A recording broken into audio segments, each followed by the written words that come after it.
up in Orange County actually was very different because it skewed like how I thought the rest of the country would be like. Orange County is so adjacent to Los Angeles and there's just so many people. I just assumed the rest of the country was set up exactly the same way. Like there's just kind of like there's a city and then this endless hundreds and hundreds of miles of dense suburbia. But then as soon as I started touring, I realized I'm like, oh wow, most places once you leave the metropolitan center, you're just totally like in rolling hills and mountains or whatnot. But California and Southern California is a little bit different in that way. So that really kind of shaped who I was early on, because growing up out there, we had access to music and musical culture and whatnot. But we didn't live in the city, so we had space and bedrooms and, you know, like the local guitar shop with the weird guy that I took lessons from and all that kind of stuff. I have actually very fond memories, you know, about growing up there. And I think what I really appreciate about it is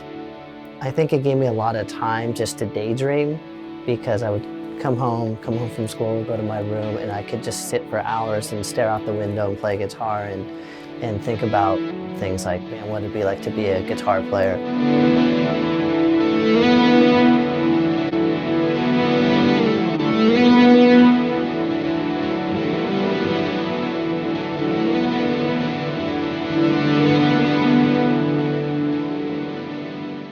I'm a big book reader, collector. In my former life, before joining the Smashing Pumpkins, I was a graduate student getting my doctorate at UCLA in comparative literature. So a lot of these books kind of stem from a lot of interests that I developed while I was there. So kind of my first selection that I'm going to choose to talk about is this one, classic by Frederick Jameson called Postmodernism, or The Cultural Logic of Late Capitalism, kind of a classic of aesthetic theory as it connects to kind of larger socio-political issues. And really one of the first books to kind of talk about postmodernism as it was emerging in artistic works.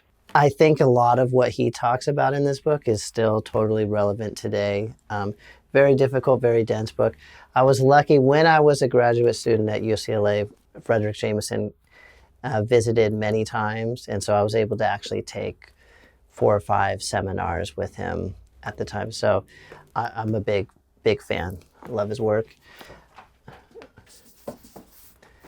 The second book I want to talk about is probably my favorite author, fiction writer in the world, although this is a collection of autobiographical writings by Paul Auster, who recently passed too, as Frederick Jameson recently passed. But this is a collection of his autobiographical writings, 1979 to 2012. And the first book that's in here has been published separately, called The Invention of Solitude. And that's really one of the first things I ever read by Auster that really drew me in. And strangely, I think he's one of those people where his autobiographical writing, at least in a stylistic sense, reads very similar to his fiction. It's not, I don't think there's that wide of a gap. But yeah, anyway, little foray into my library here.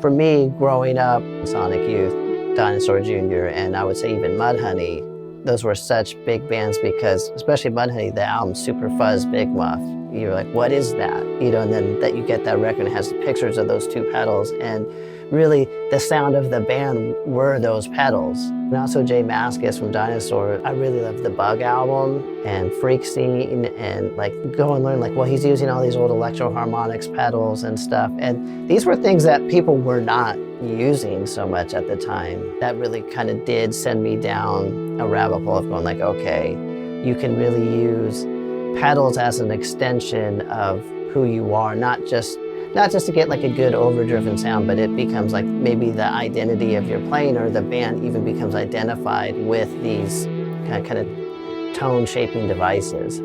I noticed there was this company called OC Pedal Company, and they put out a Buena Park boost, and I'm like, wow, that's so cool, because I grew up right near there, and I grew up going to Buena Park all the time. So I spent tons and tons and tons of time there. And so I saw the pedal, it looked really cool. I liked the design. You can use it to overdrive like your drive pedals more or your amp more, but I really like to use it, leave it on all the time, because it does something to the sound and the way that the guitar actually interacts with the pickups that's actually really musical.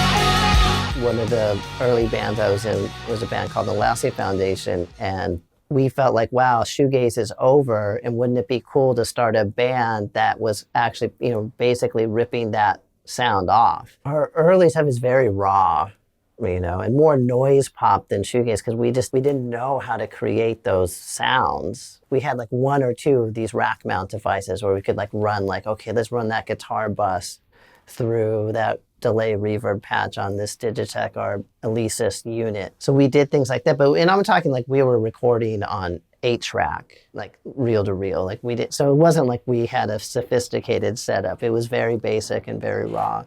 I think, and I remember a big deal for us is we got a song placement in Buffy the Vampire Slayer, and that really changed our life, and we actually had some money that we got from and I remember we had a band meeting, and we're like, hey, can we buy 2 Line 6 DL4s? They were brand new, they'd just come out. And that was a pedal that really transformed the band, because we're able to oh, now at least we can have access to these different kind of delay sounds and have 3 presets and tap tempo and all these things.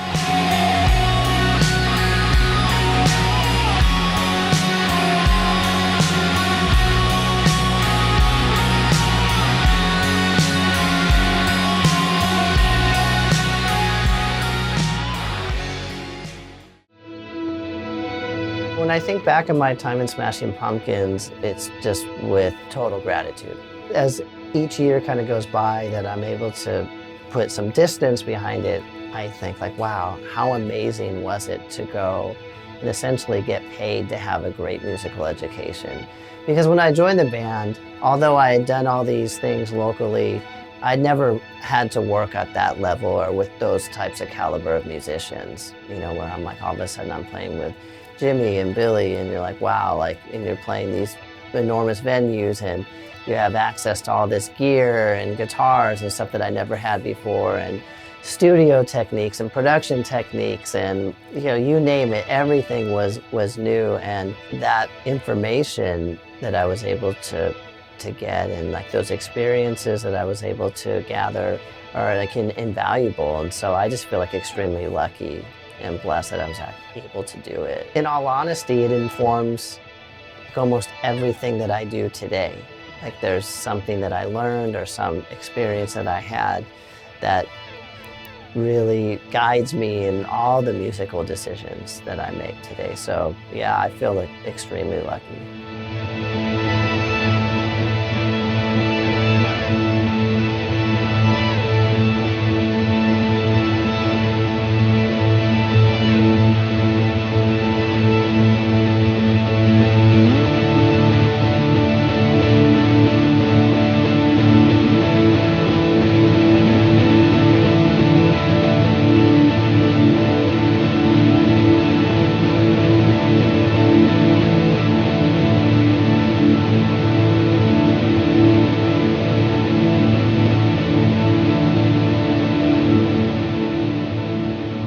To me, I never really would have, and I still wouldn't consider myself an ambient artist. I think that I got into soundscapey type of stuff more through just being into shoegaze guitar and making and doing those types of things. And then later on in life, yes, of course, I learned about Brian Eno, and I loved Brian Eno and all the stuff he did, and through that I got into somebody like Robert Fripp, and then Robert Fripp, who doesn't call his music ambient, he calls what he does like Frippertronics. If you hear Robert's Frippertronics or me improvise, it's kind of the same but different every time. And I like the fact that I can go show up somewhere, set up my stuff, and just play for 45 minutes without having to like rehearse a set. But I do rehearse. It's actually it's just you rehearse differently than like doing the same thing over and over. You rehearse, you know, how to manipulate all these things that you have at your disposal, you know, these different effects and what that distortion does to the looper, adding the delay to the looper. And as great as being in the Smashing Pumpkins was for 17 years, the band was so big and you're playing these shows in like the arena and no one wants to hear, you know, a band like the Pumpkins, like we're not Dead and Company or whatever, we're going to improvise, you know, songs for 40 minutes. You know, it became a very on the rails type of gig, which is like, that's not knocking, it's just what it is. I love being able to go up and play and not having to worry about like a set list or anything like that.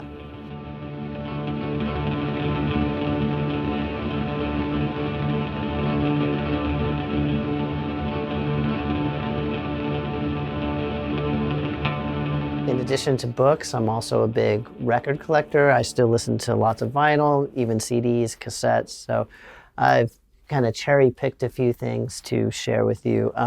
First one being this recent Felt compilation that I picked up when I was on tour in San Francisco. And they're a band that I was familiar with a long time, but didn't really listen to until more like the last 4 or 5 years. And so it was cool to pick this up and have all these kind of early singles and whatnot on vinyl. Interesting thing about this, the last song is a song called Primitive Painters. One of my closest friends growing up in Orange County was actually in a band called Primitive Painters that they took from Felt, which I did not know at the time.